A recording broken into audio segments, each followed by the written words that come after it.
slowed, spare parts became scarce, and maintenance became a nightmare. The airline has been grounded more than once because mechanics could not source essential components.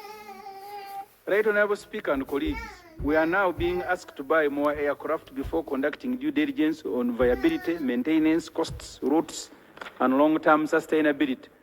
We are being asked to purchase planes before addressing the problems of the ones we already have. A national airline should be a source of pride, but pride must be backed by planning. Parliament should not approve aircraft purchases that may leave us stuck once again with obsolete models. Before the government buys any new aircraft, a thorough due diligence process must be presented, including maintenance projections and route sustainability.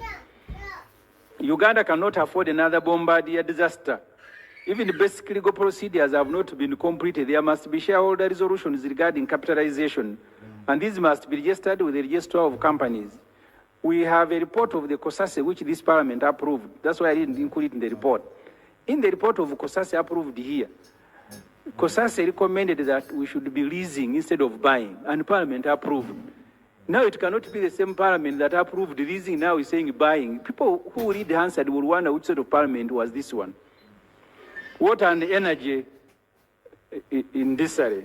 Honorable Speaker and honorable members, the Ministry of Water and Environment is requesting funds once again to connect 156 villages under SCAP 100, yet they cannot even provide a simple list of these villages. They want to expand umbrella water systems before addressing the same system that are unreliable and already too expensive for our people. The Ministry of Energy and Mineral Development still has electricity poles standing like abandoned monuments in many trading centers following the rationalization of RAIL. Transformers are nowhere to be seen, and hospitals spend hours in darkness. Yet the same ministry is demanding billions for new connections, while the old unfinished work is conveniently ignored. Right, Honorable Speaker, this country needs proper sequencing, not a rush to announce new projects. We should complete what we start. It makes no sense to seek more money when already funded work is still hanging. Let us fix what is incomplete before moving on to the next project. Defense and negatory expenditure hidden behind classified budgets. Right, Honorable Speaker and colleagues, the first problem before us is the ever-expanding envelope of classified expenditure. Every year it grows, every year it returns, and every year we are expected to approve billions we cannot trace, verify, or interrogate. That's how negatory spending hides in plain sight. When money enters a classified corner without clear boundaries, it comes out as a bill to the taxpayer with no evidence of value created. A country cannot build accountability on invisible figures. It is in that context that other concerns emerge. Take the UPDF National Referral Hospital in Mbuya. This is not a classified project, yet it appears repeatedly in supplementary budgets with no clear progress, no timelines, and the same items returning like a bad chorus.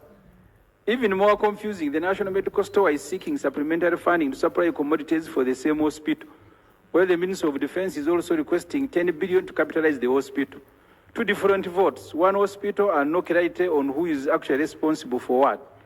This is how wastage takes root. Parliament must insist that hospitals are completed, budgets are harmonized, and the taxpayer is not billed twice for the same medicine. UDC and the perpetual bailout model. Sorot Fruit Factory is now a yearly visitor to this house. Every financial year, it needs capitalization. Meanwhile, farmers in northern Uganda watch their mangoes rot in gardens. Industrialization cannot benefit one region repeatedly while treating others as afterthoughts. UDC must operate as an investment arm with performance indicators, not a rescue agency for struggling factories. State House.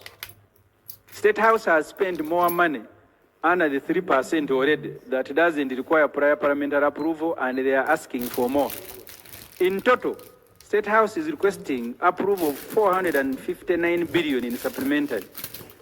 The approved budget for State House is 479.8 billion. This will bring total State House budget to 939 billion this financial year. This is a revision of 95.9%. This translates into 2.5 billion per day and 107 million per hour, including at night when State House occupants are supposed to be sleeping. Considering that we are spending 1 trillion on parish development model per year, and you know parish development model is supposed to finance 3.5 million households, translating into 14 million people. So the amount of money we are spending at State House is equal to the amount of money we are spending on 14 million people to get out of poverty. The money we are spending on the residence of our dear leader is equal, as I said, to money spent on 14 million people. Can you imagine some of the money State House is asking for, which we will borrow, is for youth mobilization tours? You have seen my friend, the Honorable Barugai, is addressing a rally every day asking younger people to support an old man. These State House requests must be rejected with all the contempt that it deserves. Recommendations are here. First, reject all supplementary requests that represent poor planning rather than genuine emergency. Require the Ministry of Agriculture to produce a full cotton value chain report before any further support to private companies like fine spinners. Freeze all agricultural areas until an independent audit verifies supply, distribution, and impact. Demand a national equity framework to ensure balanced regional development in agriculture, energy, water, and industry. Require the Electoral Commission to provide a list of new polling stations and full documentation of the biometric system before funding is approved. Finalize stalled rural electrification works before releasing funds for new connections.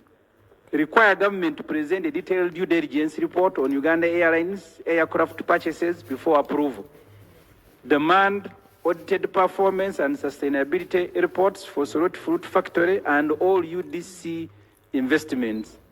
Mandate quarterly implementation reports to Parliament for all supplementary expenditures approved. Right, honorable members, in conclusion, the people whose taxes we oversee do not enjoy supplementary lives. They walk long distances for water, they give birth under torchlight, they watch government planes fly over their villages while waiting for electricity poles that were elected 5 years ago. They deserve planning, not improvisation. They deserve fairness, not favoritism. They deserve a government that manages their money with discipline. This minority report is presented in defense of those Ugandans whose taxes you are about to authorize luxury spending. We refuse to endorse worst political convenience or poor planning. We dissent because it is our responsibility to do so. Right, Honorable Speaker and members, the report ends there. Thank you very much.